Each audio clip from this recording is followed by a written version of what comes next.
Assalamualaikum warahmatullahi wabarakatuh. Beberapa hari lepas, Dr. Haris Ismail, pemilik saluran YouTube Protagonis Insight, memuat naik sebuah video berjudul Golongan Salaf Menghukum dengan Cara Kias. Ini merupakan video beliau yang kedua dengan tajuk yang seumpama. Sebelum ini, beliau memuat naik sebuah video yang membicarakan golongan salaf dan juga kaedah takwil, di mana terhadap video tersebut yang lebih kurang 5 minit 26 saat, saya telah mengemukakan 15 buah soalan.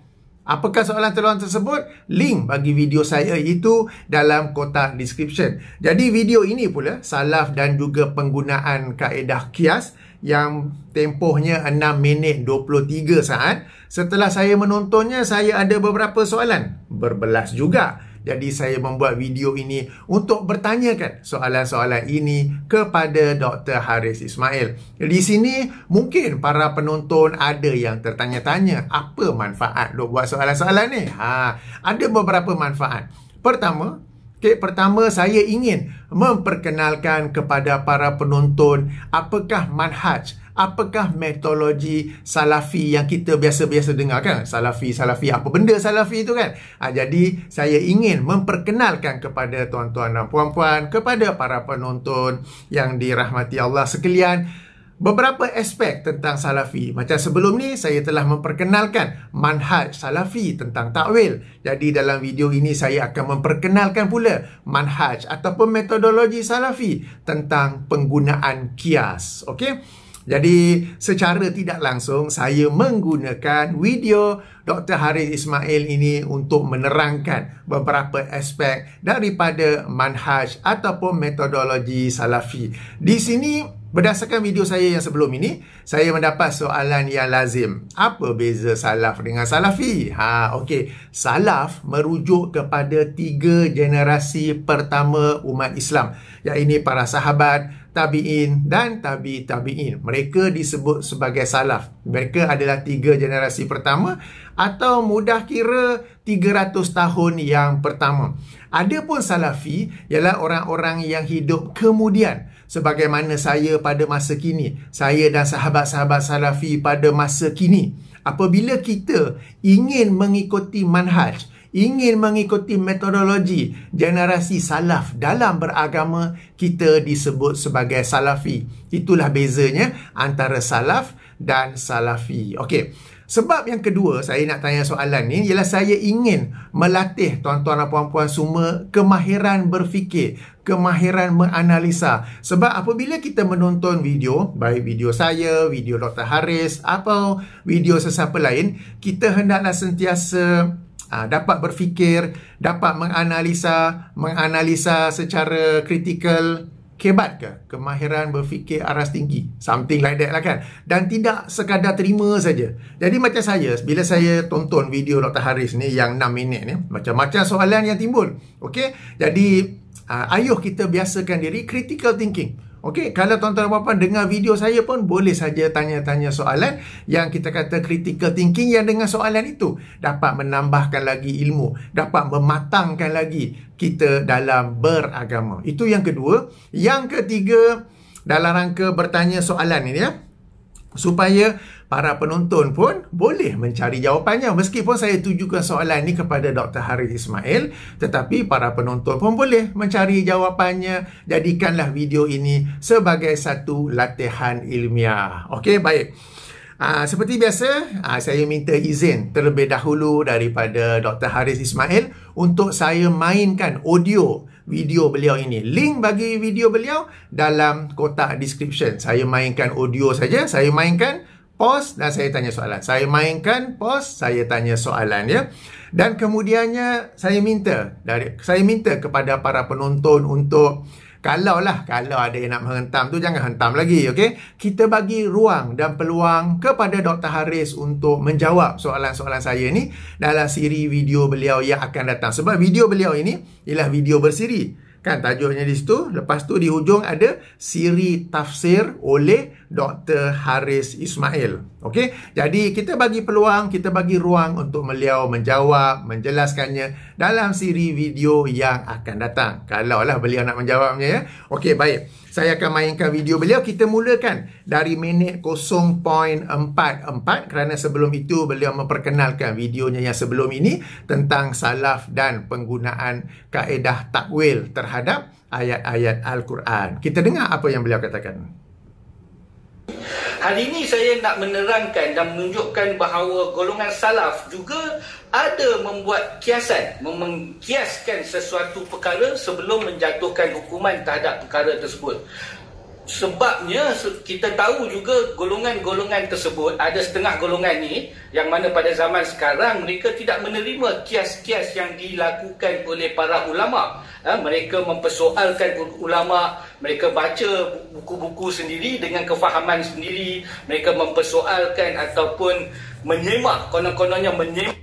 Okey, baik. Jadi Dr. Haris menerangkan bahawa golongan salaf ada menggunakan kias, tetapi terdapat golongan-golongan pada masa kini yang tidak menerima pakai kias. Jadi soalan saya ialah siapakah golongan-golongan tersebut? Okey, dan memandangkan golongan-golongan ialah sesuatu yang plural. Okey, kita minta paling kurang 3 golongan. Siapakah golongan-golongan pada masa kini yang tidak menerima pakai kias sebagai salah satu kaedah, sebagai salah satu cara mengeluarkan hukum di dalam hukum-hukum Islam. Okey, dan itu siapakah golongannya, dan kita minta juga rujukan yang lengkap, yang penuh daripada awal sehingga akhir, supaya kita dapat bukti yang kukuh bahawa memang golongan itu tidak menerima pakai kias. Tuan-tuan dan puan-puan, apabila Dr. Haris Ismail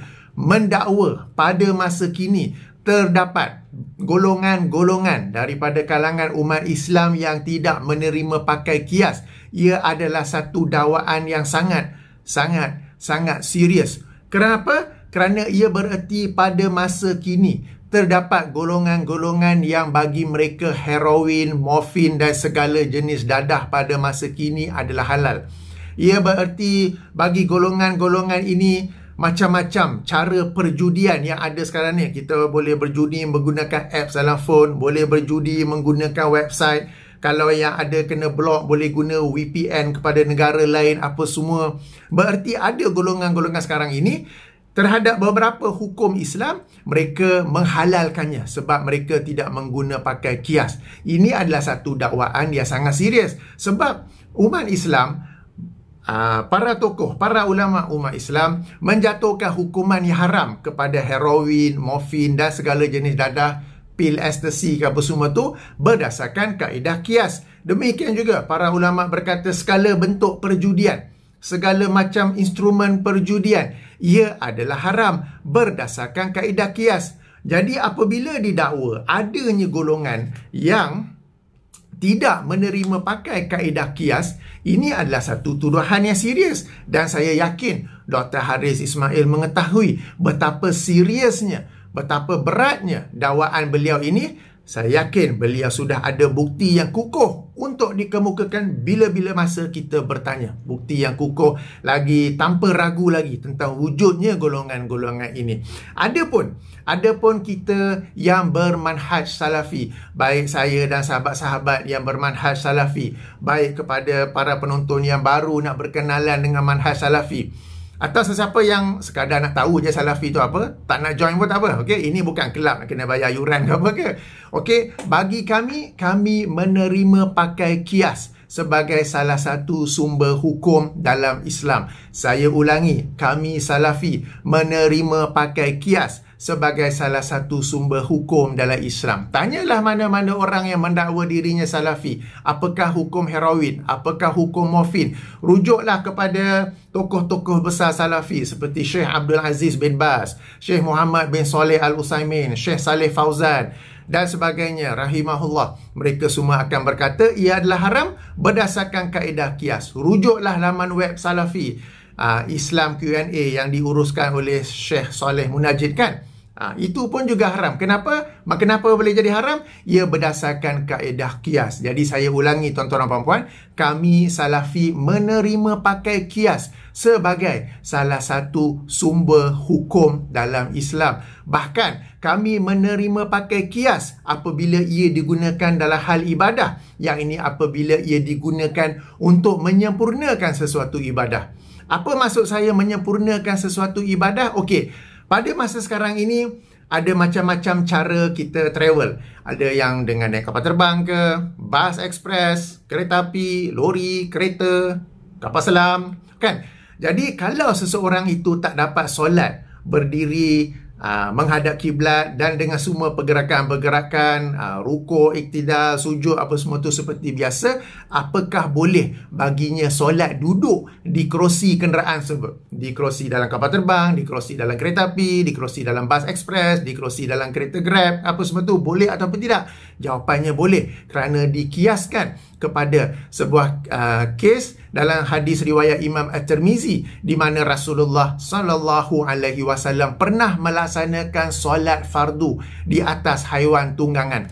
Tunggangannya tak disebut haiwan tu kuda ataupun unta, tapi yang kita tahu baginda solat di atasnya, maknanya di belakang haiwan tunggangan itu, siap menjadi imam lagi. Para sahabat menjadi makmum di belakang baginda radhiyallahu anhu. Jadi berdasarkan kaedah qiyas, adanya kesamaan ilat, adanya kesamaan sebab di sebalik hukum, maka para ulama yang bermanhaj salafi berkata boleh solat duduk dalam mana-mana kenderaan moden sekarang ini apabila seseorang itu tidak dapat solat berdiri menghadap kiblat seperti biasa. Ini alternatif terakhir ya, bukan senang-senang pergi sembahyang duduk, okey? Dan saya sendiri telah menjelaskan perkara ini dalam video saya yang berasingan berjudul Ustaz Muhaizat dan Hukum Solat di Atas Kenderaan yang Bergerak. Dan hadis Sunan Tirmizi yang saya masukkan itu adalah video tersebut. Video itu dalam kotak description. Jadi kami Salafi mengaplikasikan kias, menggunakan kias dalam isu-isu hukum, termasuklah juga hukum-hukum yang berkaitan dengan ibadah apabila ia melibatkan penyempurnaan sesuatu ibadah tu. Macam kes orang yang nak solat dalam kenderaan kan. Dia nak solat macam mana ni? Nak berdiri tak boleh. Kalau dalam kapal terbang mungkin tak ada ruang sebab kapal terbang kecil. Boeing 737 ke, Airbus 320 ke, ATR 72 ke, boleh tak dia solat duduk di kerusinya saja? Boleh. Apa kerana dikiaskan kepada tindakan Rasulullah sallallahu alaihi wasallam yang solat duduk di belakang haiwan tunggangannya, baik kuda ataupun unta. Apa yang dikatakan oleh Salafi? Apakah kias yang tidak diguna pakai oleh Salafi? Dengar baik-baik. Dengar baik-baik. Kami Salafi tidak mengguna pakai kias bagi mencipta ibadah yang baru. Saya ulangi. Kami Salafi tidak menggunakan, bukan kami, para ulama Salafi tidak menggunakan kias bagi mereka cipta satu ibadah yang baru. Apa contoh ibadah yang baru? Saya bagi dua contoh. Okey? Alright. Kalau kita merujuk kepada para pencinta bid'ah, khasnya para pencinta kubur atau apa yang disebut sebagai kuburiyun, apabila mereka pergi ziarah ke kubur wali Allah yang mereka sendiri angkat, yang mereka sendiri nobat kepada wali Allah, Allah tak pernah angkat dia jadi wali pun, tetapi mereka yang angkat dia menjadi wali. Okey? Dan bila sampai, sebelum duduk, mereka akan solat 2 rakaat terlebih dahulu. Dan itu ialah solat 2 rakaat tahiyatul kubur. Kalau kita tanya, mana ada solat macam ni? Ada. Mereka kiaskan kepada solat tahiyatul masjid. Mereka berhujah, sebagaimana kita ini disunatkan untuk menghormati masjid dengan solat 2 rakaat terlebih dahulu sebelum duduk. Demikian juga berdasarkan kaedah kias, mereka mencipta satu ibadah baru, yang ini solat tahiyatul kubur. Sebelum mereka nak duduk di kubur tu dan berzikir, beristighosah, meraung-raung kepada ahli kubur apa semua tu, sebelum tu mereka ada solat 2 rakaat terlebih dahulu. Kemudian di sisi para kuburiyun, ada juga yang tawaf di sekeliling kubur wali Allah tu. Mereka tawaf. Bila tanya, macam mana ni? Kau tawaf macam mana? Boleh, sebagaimana kita disyariatkan untuk tawaf sunat di keliling Baitullah, yang Baitullah secara harfiah bermaksud rumah Allah. Okey, maka kubur ini merupakan rumah sementara bagi wali Allah, sementara menunggu masa kebangkitan, maknanya hari akhirat kelak kan. Jadi ini kubur ni ialah rumah sementara wali Allah. Jadi sebagaimana kita ni disyariatkan untuk tawaf sunat di Baitullah, maka disunatkan juga untuk tawaf sunat di keliling kubur wali Allah tu. Mereka bukan buat haji di situ, mereka tawaf di situ dan mereka kiaskannya. Ini yang dimasukkan sebagai mencipta ibadah yang baharu menggunakan kaedah kias, dan inilah yang ditolak oleh Salafi, dan tak silap saya inilah juga yang ditolak oleh para ulama lain meskipun mereka itu bukan Salafi. Okey, sekarang ni apa beza dengan menggunakan kias bagi penyempurnaan sesuatu ibadah? Okey, macam tadi bila saya kata kita gunakan, Salafi menggunakan kias bagi penyempurnaan sesuatu ibadah, ibadah tu masih sama. Maknanya seseorang tu dia nak solat subuh atas bas ekspres, sambil duduk dalam bas ekspres tu, dia kiaskan dengan tindakan Rasulullah SAW yang pernah solat duduk di belakang haiwan tunggangan. Tapi ibadahnya tu tetap sama. Yang ni solat fardu tu, salah satu daripada solat fardu tu lah, baik subuh ke, zuhur ke, asar ke, maghrib, isyak. Jadi ibadahnya tetap sama. Yang dikiaskan itu ialah duduk, solat duduk di atas kenderaan. Bezakan di situ. Jadi bukanlah mencipta sesuatu ibadah yang baru. Okey, jadi tuan-tuan dan puan-puan, sangat penting untuk dibezakan. Sebab macam dalam video pertama, saya ulang benda ni banyak kali supaya orang faham. Bila saya ulang pun dapat ke WhatsApp, Captain, dia tanya soalan sama je. Kita, bukan aku ulang 2-3 kali ke? Okey, jadi tak apa, saya ulang saja ya. Last.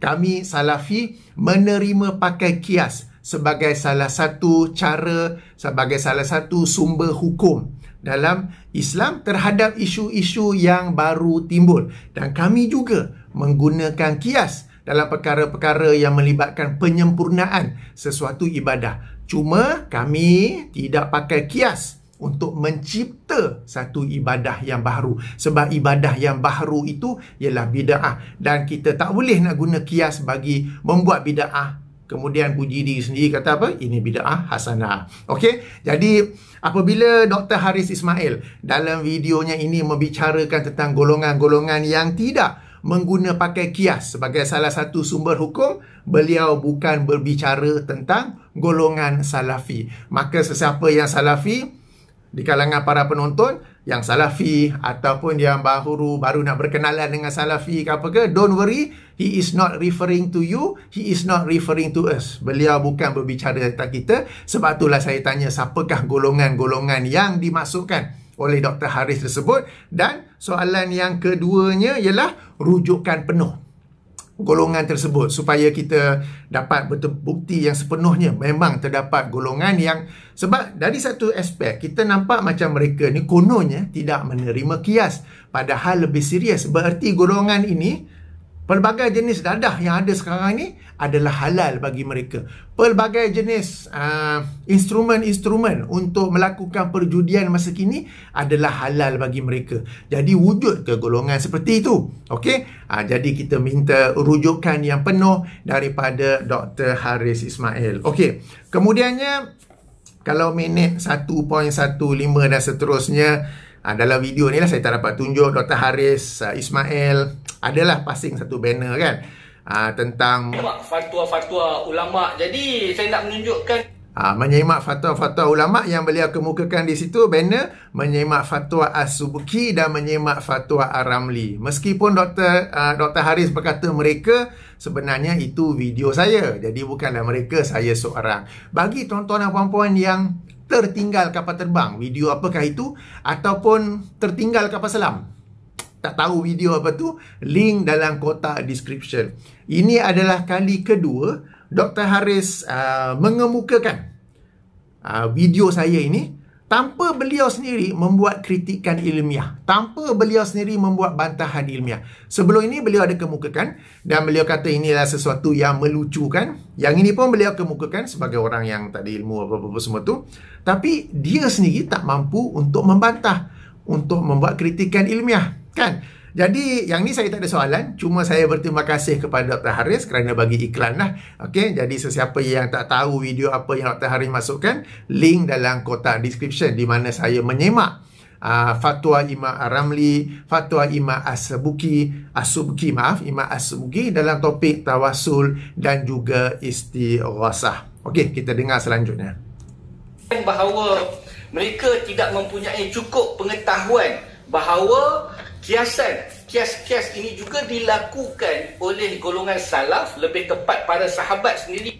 Okey, kias-kias dilakukan oleh golongan salaf, lebih tepat para sahabat. Jadi golongan salaf para sahabat ini ialah plural. Maka kita meminta daripada Dr. Haris Ismail, plural ni banyak kan, kita minta 3 lah. Paling kurang 3 contoh yang sahih, yang memiliki rujukan bersanad, berdarjat sahih, bagaimana generasi salaf, khasnya para sahabat, mengguna pakai kias dengan kias yang betul. Kenapa saya sebut betul? Sebab dalam video ini Dr. Haris mengemukakan satu contoh kias, padahal itu bukan kias. Nanti saya jelaskan kemudian ya. Aduh, tak apa, nanti saya jelaskan. So, soalan saya yang ketiga ialah minta rujukan bahawa para sahabat, minta rujukan yang lengkap dengan sanadnya, dengan darjatnya, bahawa para sahabat paling kurang 3 kes, 3 contoh para sahabat mengguna pakai kias dengan kias yang memang dimasukkan sebagai kias, bukan sesuatu yang lain. Melakukannya sebelum menjatuhkan sesuatu hukum. Jadi bagi sesiapa yang tertanya-tanya saya merujuk kepada rujukan mana, jadi saya tunjuk dekat sini, saya rujuk kepada. Okey, jadi ini rujukan ataupun bahan yang dijadikan rujukan oleh Dr. Haris Ismail bagi mengemukakan contoh kias. Dan terhadap rujukan ini saya ada satu soalan, muskil betul. Rujukan yang dibawa, yang ditunjuk oleh Dr. Haris itu ialah pengajian tafsir. Dr. Haris sedang berbicara tentang kias, dan kias merupakan salah satu subjek dalam ilmu usul fiqh. Kenapa dibawa rujukan daripada pengajian tafsir? Bawalah rujukan daripada sumber usul fiqh. Ke Dr. Haris tak belajar usul fiqh? Kalau tak belajar usul fiqh, mana boleh cerita tentang kias? Tak apalah, beliau nak ceritakan. Okey. Cuma menjadi kemuskilan saya, lama saya fikir, kenapa dia bawa pengajian tafsir, nota pengajian tafsir untuk berbicara tentang kias? Okey, itu soalan saya yang keempat. Soalan saya yang kelima ialah nota pengajian itu yang kata beliau kata beliau belajar dahulu kan, di atas tu tulis kursus pengajian Usuluddin Universiti Melaya, pengajian tafsir oleh, nama disembunyikan. Tak ada sumber yang otoritif, sumber yang common reference ke yang kita sama-sama boleh refer. Maksud saya, katakan pengajian tafsir, bawalah Al-Itqan fi Ulumul Quran oleh Imam As-Suyuti, ataupun kitab yang dalam oleh Imam Az-Zarkashi dan sebagainya, ada common reference. Saya sedang merujuk di muka surat ini dalam bab ini, jadi saya pun boleh rujuk, tuan-tuan pun boleh rujuk. Okey, contoh kias. Kenapa dibawa satu rujukan yang entah siapa-siapa pun boleh bawa kertas A4, kemudian tulislah kat atas tu. Kalau yang ini Universiti Melaya, mungkin ditulis Fakulti Pengajian Islam Universiti Kebangsaan Malaysia katakan, ataupun kuliah ilmu-ilmu wahyu UIAM misalnya, di sini boleh tulis kan. Lepas tu topik pengajian tafsir oleh kita sendiri. Saya pun ada mengaji, ini rujukan saya, padahal itu bukan satu rujukan yang otoritif. So di manakah nilai ilmu, di manakah nilai ilmu Dr. Haris mengemukakan rujukan yang bawalah rujukan, kemukakanlah rujukan yang sama-sama kita dapat rujuk. Macam saya, bila saya buat video yang saya kena rujuk kitab, saya buka dalam perisian Maktabah Syamilah. Perisian Maktabah Syamilah ni percuma, boleh install dalam Windows atau boleh guna dalam web version. Tak nak install pun tak apa, sebab dia menggunakan data yang agak besar juga. Dan adalah sistem requirement sekian-sekian. Jadi saya tunjuk dekat skrin, saya besarkan font, saya baca, dan tuan-tuan dan puan-puan sendiri pun dapat lihat saya baca, saya terjemah betul ke tidak ke, baca ke tidak ke. Jadi yang penting ada common reference supaya kita dapat cross check each other, kita dapat rujuk silang antara satu sama lain.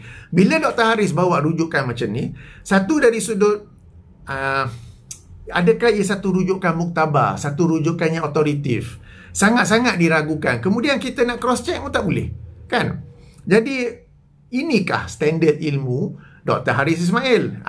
Okey. Jadi ini soalan saya yang kelima. Jadi soalan keempat ialah kenapa bawa nota pengajian tafsir untuk sesuatu yang duduk dalam ilmu usul fiqh, yang duduk dalam subjek usul fiqh. Itu yang keempat. Yang kelima ialah kenapa bawa nota pengajian yang macam saya kata tadi lah, bukan sesuatu yang otoritif, bukan sesuatu yang rujukan muktabar yang kita sama-sama dapat rujuk.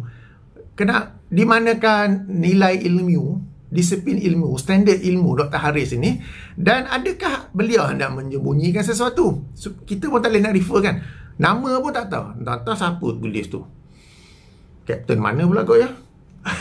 Okey. Jadi itu soalan saya yang kelima. Baik, tak apalah. Beliau bawa rujukan ni, ayo kita dengar lagi. Buku ataupun nota pengajian saya dulu. Saya baca je terus daripada nota ini dan saya buat sedikit penerangan ketika membacanya. Okey. Kisahnya adalah pada zaman Saidina Umar. Saidina Umar pernah dihadapkan. Okey, sama seperti video beliau sebelum ini ketika berbicarakan tentang salaf dan juga takwil ke atas ayat-ayat Quran, apabila menyebut tentang para sahabat baik secara umum ataupun menyebut nama secara spesifik, Dr. Haris Ismail tidak mendoakan mereka radhiyallahu anhum atau radhiyallahu anhu. Jadi soalan yang sama saya tekankan di sini, apakah akidah Dr. Haris Ismail tentang para sahabat? Saya sebut akidah kenapa? Sebab di sisi ahli sunnah wal jamaah yang generasi salaf, bukan sekarang ni yang every Tom, Dick and Harry mendakwa dirinya ahli sunnah wal jamaah, tapi kemudian selak tirai. Saya pun ditirai kan nak selak ni. Okey, tapi kemudiannya bodoh, tapi kemudiannya menara 15 km, tetapi kemudiannya boleh bertawasul ataupun istighosah kepada pokok.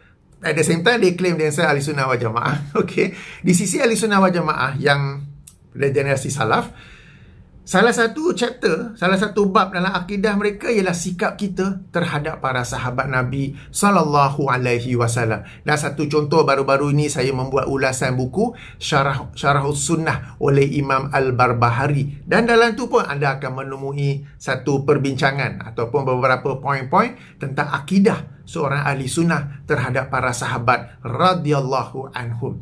Jadi kita ni memiliki satu pendirian, satu keyakinan tentang kemuliaan, tentang keutamaan para sahabat Nabi SAW. Dan kita apabila menyebut nama mereka akan menyebut radhiyallahu anhu, radhiyallahu anhuma, radhiyallahu anha kalau perempuan, radhiyallahu anhum. Kalau terlupa, tertinggal sekali, dua kali, tak apalah. Tapi kalau buat satu video, seluruh video tak pernah sebut sekali pun, kita tanyalah kenapa tak sebut. Okey, baik, alright. Itu soalan saya yang ke-6. Dengan satu masalah di mana seorang lelaki telah dibunuh oleh ibu tiri dan saudaranya. Seorang lelaki dibunuh oleh ibu tiri dan saudaranya. Maksud dua orang ni membunuh satu orang. Untuk menjatuhkan hukuman bunuh ke atas dua orang yang membunuh satu jiwa dirasakan tidak begitu tepat kerana nas Al-Quran hanya menyebutkan annan nas bin nafs. Okey? Okey. Ayat ni bacakan oleh Dr. Haris itu sebagaimana beliau sendiri ada tulis dalam videonya ialah ayat 45 daripada surah Al-Ma'idah, surah yang kelima. Soalan saya, ayat ini ditujukan kepada orang Yahudi dan merujuk kepada kitab Taurat mereka. Apakah hal yang Dr. Haris bawa ayat untuk orang Yahudi kepada kita, orang Islam? Ayo kita rujuk ayat ini sepenuhnya di mana Allah SWT berfirman, wa katabna alaihim fiha annan nafsa bin nafs. Dan kami telah kata benar ke atas mereka, alaihim. Him ni merujuk kepada Yahudi. Fiha tu dalam kitab Taurat mereka. Dr. Haris Ismail dalam video-video yang lain mengkritik orang-orang Salafi, termasuk saya, termasuk mereka di Perlis, okey, sebagai kerap menggunakan ayat-ayat Quran yang ditujukan kepada orang kafir dalam perbincangan yang melibatkan umat Islam. Sekarang kenapa anda, wahai Dr. Haris Ismail, menyelisihi, why you contradict yourself dengan merujuk kepada ayat yang jelas-jelas membicarakan tentang orang Yahudi dengan kitab Taurat mereka, sebab orang Yahudi mungkin ada dah masuk Islam kan, dengan kitab Taurat mereka. Kemudiannya, okey, katakan riwayat yang dibawa itu sesuatu yang benar, yang sahih, ya saya akan tanya selepas ini, apakah hal yang Umar, apakah hal yang Ali hendak merujuk pada ayat ni? Kalau betul sebagaimana dakwa Dr. Haris Ismail, ayat untuk orang kafir lah, tak ada kaitan dengan orang Islam. Okey, jadi di sini tuan-tuan dan puan, kami yang bermanhaj salafi, termasuk juga para ulama yang lain, kami tetap pakai ayat-ayat yang meskipun perbicaraan asalnya ditujukan kepada orang kafir, orang Yahudi, orang Nasrani, orang munafik dan sebagainya. Sebab seluruh Al-Quran itu adalah petunjuk untuk kita, dan ayat-ayat yang ditujukan kepada orang kafir itu kita mengambil iktibar supaya ia tidak berlaku kepada kita. Tetapi berbeza dengan Dr. Haris Ismail, beliau mengkritik orang-orang di Perlis ataupun saya yang menggunakan ayat-ayat yang beliau dakwa ditujukan kepada orang kafir tetapi digunakan untuk umat Islam, dan beliau akan kata, ni tengok salah guna ayat, ni salah tafsir, apa gitu kan. Sekarang anda telah menyelisihi diri anda sendiri dengan menggunakan ayat yang jelas-jelas ditujukan kepada orang Yahudi, jelas-jelas fiha tu merujuk kepada kitab Taurat, dalam perbincangan yang ditujukan kepada orang Islam. Maksudnya di sini bahawa satu jiwa dibalas dengan satu jiwa. Maksud dia ayat Al-Quran, nas ayat Al-Quran mengatakan satu jiwa yang dibunuh dibalas dengan satu jiwa. Tadi ada keadaan dua orang, ibu tiri dan saudaranya membunuh satu jiwa. Ayat Al-Quran, nasnya mengatakan balasannya adalah satu jiwa juga. Jadi macam mana seorang ni akan terlepas ke? Okey. Kemudian lalu Sayyidina Ali memberikan pandangan, Sayyidina Ali radhiyallahu anhu, dan berkata, wahai Amir Al-Mu'minin. Kalau eja memang Amir Al-Mu'minin, tapi kita sebut macam mana? Amirul Mu'minin. Jika tuan hamba lihat seseorang itu berkongsi membunuh seekor kambing yang bukan milik mereka, maka masing-masing mengambil habuan masing-masing, adakah Amir Al-Mu'minin akan memotong tangan-tangan mereka? Jadi Sayyidina Ali mengkiaskan, jika Sayyidina Umar melihat dua orang membunuh seekor kambing yang bukan milik mereka, kemudian masing-masing ambil bahagian masing-masing. Jadi adakah tangan-tangan dua orang ini akan dipotong? Okey. Jawab Sayyidina Umar, sudah tentu. Sebelum kita lanjutkan, saya tak sabar nak tanya soalan ni. Iaitu, apakah rujukan anda, wahai Dr. Ismail, rujukan bersanad bagi riwayat yang sedang anda baca sekarang ini? Apakah rujukannya? Apakah darjatnya? Sahih ke, dhaif ke, hasan ke? Siapakah ahli hadis yang telah menilai darjatnya itu sebagai sahih, hasan, dhaif? Sekali lagi saya tekankan bahawa kita dalam agama mestilah memiliki sikap ilmiah. Antara sikap ilmiah itu ialah meskipun kita membawa sesuatu riwayat daripada para sahabat, kita hendaklah juga menyatakan rujukannya dan juga menyatakan darjatnya. Okey, saya bagi contoh. Dalam kes arak. Dalam kes arak dan hukuman takzir ke atas arak. Pada zaman Rasulullah SAW 40 kali, kemudian pada zaman Umar 80 kali sebatan, dan kemudian pada zaman Ali, pemerintahan Ali diturunkan kembali menjadi 40 kali sebatan. Betul ke ni? Ada dalam Sahih Muslim, rujuk hadis nombor 3220. Jika penomboran syarah Sahih Muslim oleh Imam An-Nawawi nombor 1707. Jadi itu adalah tindakan para sahabat, khasnya Abu Bakar, Umar, Ali radhiyallahu anhum pada zaman pemerintahan masing-masing. Bagaimana jumlah bilangan sebatan bagi peminum arak itu dia variable. Okey, dia variable, dan bila kita nak sampaikannya ada rujukan yang ini Sahih Muslim dan ada darjatnya, ia sahih sebab dalam Sahih Muslim. Ini sebagai contoh. Jadi Dr. Haris bawa cerita ni, apakah rujukannya, apakah darjatnya, siapakah ahli hadis yang menilai darjatnya, baik sahih ke, hasan ke, dhaif ke. Okey, ini soalannya. Okey, kita sambung dengar cerita ni. Kemudian Sayyidina Ali berkata, begitulah sebaliknya. Apa maksud begitulah sebaliknya? Begitulah juga dengan 2 orang yang membunuh 1 orang. Sebab di sini Saidina Umar berkata sudah tentu. Maksudnya 2 orang tadi membunuh seekor kambing dan masing-masing ambil bahagiannya. Kambing yang bukan milik mereka itu, adakah akan memotong tangan-tangan kedua-dua orang itu? Jadi Saidina Umar kata sudah tentu akan potong kedua-dua tangan 2 orang tersebut. Jadi Saidina Ali berkata begitulah juga keadaan yang tadi itu. Jika 2 orang tadi membunuh 1 orang, jadi yang akan perlu dihukum adalah dua-duanya lah. Jadi Saidina Ali telah mengkiaskan keadaan 2 orang yang membunuh 1 orang itu dengan situasi 2 orang yang membunuh kambing bukan milik dia, mencuri kan. Mencuri hukumannya adalah potong tangan. Jadi 2 orang itu perlu dihukum dengan memotong tangan mereka. Jadi Saidina Ali memberi penjelasan dengan mengkiaskan keadaan tersebut. Maka Saidina Umar pun bersetuju dan menerima. Lalu Saidina Umar menulis surat kepada pegawai-pegawainya agar dihukum bunuh kedua-duanya. Nampak tak?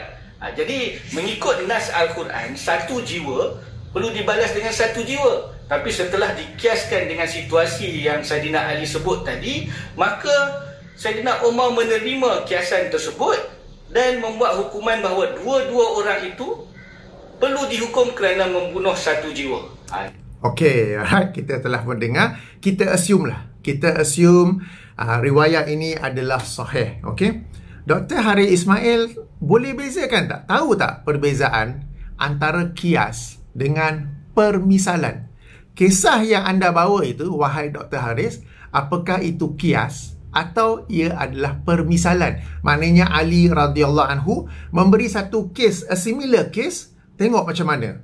Sebab kias dari sudut definisi mudahnya ialah memberi hukum kepada satu isu yang baru timbul berdasarkan kesamaan ilat, berdasarkan kesamaan sebab dengan satu hukum yang telah sedia ada dalam Al-Quran dan As-Sunnah.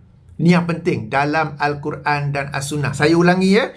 Apakah kias? Kias ialah memberi hukum kepada satu isu yang baru timbul berdasarkan kesamaan sebab, kesamaan ilat dengan satu hukum yang telah sedia ada dalam Al-Quran dan As-Sunnah. Kias, kita tidak membinanya, kita tidak memberi satu hukum kita tidak memberi hukum kepada satu isu baru berdasarkan kesamaan ilat dengan pendapat sahabat. Mana ada kias dirujuk kepada pendapat sahabat? Okey, tak apa, saya bagi contoh supaya tuan-tuan dan puan-puan lebih faham. Tadi saya sebut tentang heroin, morfin, pil ecstasy dan macam-macam lain kan. Okey, ia adalah sesuatu yang baru ada sekarang ini, yang tidak ada pada zaman Rasulullah sallallahu alaihi wasallam. Jadi apakah hukum menggunakan bahan-bahan ini? Okey, jadi bahan-bahan ini kita sebut sebagai isu yang baru timbul. Apabila kita bicara kias, ia ada 4 rukun. Dalam kitab-kitab usul fiqh disebut ada 4 rukun. Rukun pertama ialah hukum asal. Hukum asal di sini kita rujuk kepada pengharaman arak berdasarkan ayat 90 surah Al-Ma'idah. Kemudian ialah apakah ilat, apakah sebab di sebalik pengharaman itu. Yang ini kerana arak, ia menghilangkan peranan akal, ia memabukkan, ataupun yang lebih terperinci, ia menghilangkan peranan akal. Okey, apakah kesamaannya dengan isu baru yang kita hendak jatuhkan hukum ini? Perkara yang baru ini, heroin, morfin dan sebagainya itu juga, ia juga menghilangkan peranan akal. Maka hasilnya apabila diamalkan, diguna pakai kias ini ialah bahan-bahan dadah itu juga adalah haram sebagaimana haramnya arak. Kenapa haram? Berdasarkan kaedah kias di mana terdapat kesamaan sebab di sebalik hukum, di mana sebab itu ialah baik arak mahupun dadah ia menghilangkan peranan akal, ia melalaikan akal. Orang putih sebut apa? Intoxication. Okey, jadi ia haram melainkan sebagai satu painkiller dalam suasana darurat. Itu saya telah buat video yang berasingan apabila saya menjawab Puan Afifah tu ke, yang cerita ambil painkiller masuk neraka tu kan. Okey, itu darurat lain cerita. Tapi dalam kegunaan biasa-biasa, ia adalah sesuatu yang diharamkan. Jadi poin yang penting dalam perbicaraan kita sekarang ini, kias adalah satu hukum yang kita nak beri kepada isu yang baru timbul berdasarkan kesamaan ilat, kesamaan sebab dengan satu hukum yang telah sedia disyariatkan dalam Al-Quran dan As-Sunnah, bukan di atas pendapat para sahabat ataupun seorang sahabat. Jadi ini baru kias. Okey, apa yang itu 4 rukun kias. Kemudian kita ada lagi syarat-syarat kias, seperti isu yang kita baru nak jatuhkan, isu yang baru timbul yang kita nak bagi hukum itu memang tak ada dalil khusus tentangnya. Apabila kita nak sebut tentang ilat, ia adalah sesuatu yang jelas ternampak daripada dalil larangan yang asal, dan adalah beberapa lagi syarat-syaratnya, ya. Tapi itulah, yang itu baru kias. Apa yang contoh yang dibawa oleh Dr. Haris Ismail, andai kata ia sahih, itu hanyalah satu permisalan. Satu permisalan yang ini, Umar berhadapan dengan satu kes, 2 orang membunuh seorang. Macam mana ni? So, Ali bagi satu permisalan, okey, kalau 2 orang curi seekor kambing, 2 orang curi dan bunuh seekor kambing, macam mana? Oh, okey. So, lebih kurang itu ialah permisalan. Dan katakanlah dalam bidang usul fiqh ini, katakanlah ada pendapat yang berkata kias ini boleh juga kita lakukan dengan merujuk kepada hukum asal yang dibawa oleh, yang diijtihadkan oleh sahabat. Katakanlah ada. Worst case scenario, mungkin saya terlepas. Okey, sebab tadi saya kata kias ialah hukum yang kita beri satu isu baru berdasarkan kesamaan ilat dengan hukum yang sedia ada dalam Al-Quran dan Sunnah. Katakanlah worst case scenario, kias juga ialah memberi hukum kepada satu isu yang baru timbul berdasarkan kesamaan ilat, kesamaan sebab dengan satu hukum yang diijtihadkan oleh sahabat. Katakanlah ada, ya. Ali radhiyallahu anhu, dalam contoh itu, beliau tidak mengijtihadkan apa-apa hukum. Beliau cuma memberi satu permisalan. So, beliau sendiri tak buat apa-apa hukum pun. Kalau nak dikatakan boleh bina kias atas ijtihad sahabat. Kalaulah, kan. So, yang disebut, contoh yang dibawa oleh Dr. Haris, seandainya ia salih, seandainya ia sahih, itu ialah satu permisalan. Itu bukanlah kias. Jadi soalan saya ni, Dr. Haris ni tahu ke apa kias, definisi kias, rukun-rukun kias, syarat-syarat kias? Okey, jadi soalan seterusnya pula, soalan yang ke-10. Okey, Dr. Haris kata ini daripada rujukan pengajian tafsir yang Dr. Haris pegang tadi tu. Saya nak tanya, betul ke dalam rujukan itu pengarangnya berkata ini satu contoh kias, atau pengarang sekadar membawa satu kisah dan dia membawanya sebagai contoh bagaimana para sahabat mungkin berselisih faham dalam penafsiran ataupun mempraktikkan sesuatu ayat sebagai contoh, kan? Ayat pun tak betul sebenarnya, sebab kalau Qisas ni, ia ayat 178, 179 surah Al-Baqarah, bukannya surah Al-Maidah. Sila rujuk surah Al-Baqarah, surah kedua, ayat 178, ayat 179. Okey, tak apalah. Jadi, benarkah pengarang tu yang berkata kias? Kalau betul, bagi nama dia, kita boleh hubungi dia jika dia pensyarah di Universiti Melaya ke apa, kan, dan kita boleh bincangkan dia. Okey, ini kias ke permisalan? Okey, kita boleh bincang, buka kitab usul fiqh apa semua, no worries.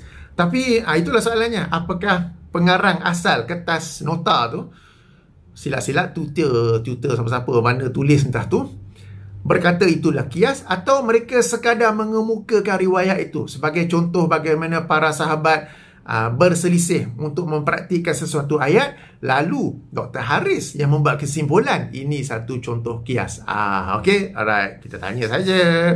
Baik, soalan seterusnya, soalan yang ke-11 kita mainkan dulu, okey. Nampak tak bagaimana pada zaman tersebut juga telah ada kias sebelum menjatuhkan sesuatu hukum terhadap sesuatu perkara itu.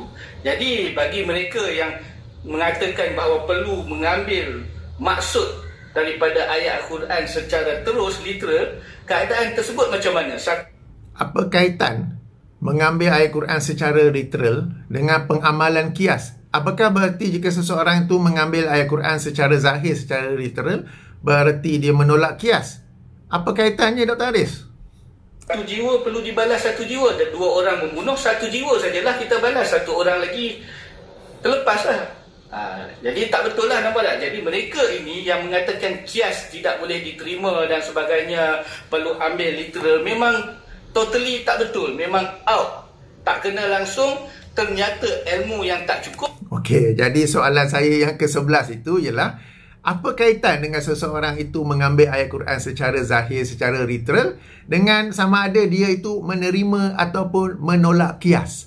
Sebab sebagaimana saya jelaskan dalam video sebelum ini, memang kaedah dalam memahami nas-nas ayat Quran dan hadis bahawa semuanya difahami secara zahir, secara literal, melainkan terdapat qarinah bahawa ia adalah sesuatu yang merupakan satu kiasan, sesuatu metafora atau sesuatu yang patut ditakwil, patut diubah.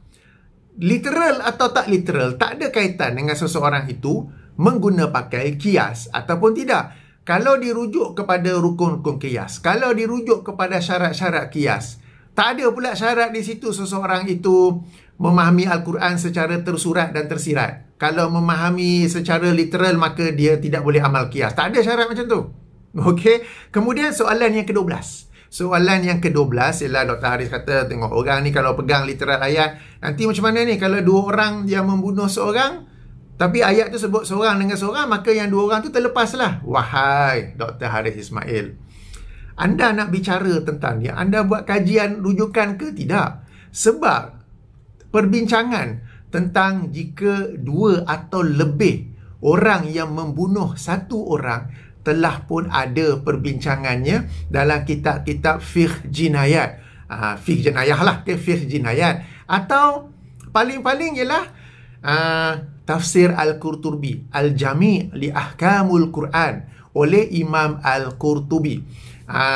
Sebab kitab tafsir ni, kitab tafsir memang banyak, tapi dalam kitab tafsir ni Imam Al-Qurtubi dia punya fokus ialah membicarakan hukum. Dan saya sendiri bila tengok ni, antara kitab tafsir yang pertama saya buka adalah kitab ni. Dan apabila Imam Al-Qurtubi membicarakan tentang ayat 178 surah Al-Baqarah, sila rujuk perbincangan nombor 12. Perbincangan nombor 12 di mana Imam Al-Qurtubi sendiri telah pun mengemukakan beberapa pandangan tentang bagaimanakah hukuman, apakah jenis hukuman yang akan dijatuhkan jika pembunuhnya lebih daripada seorang.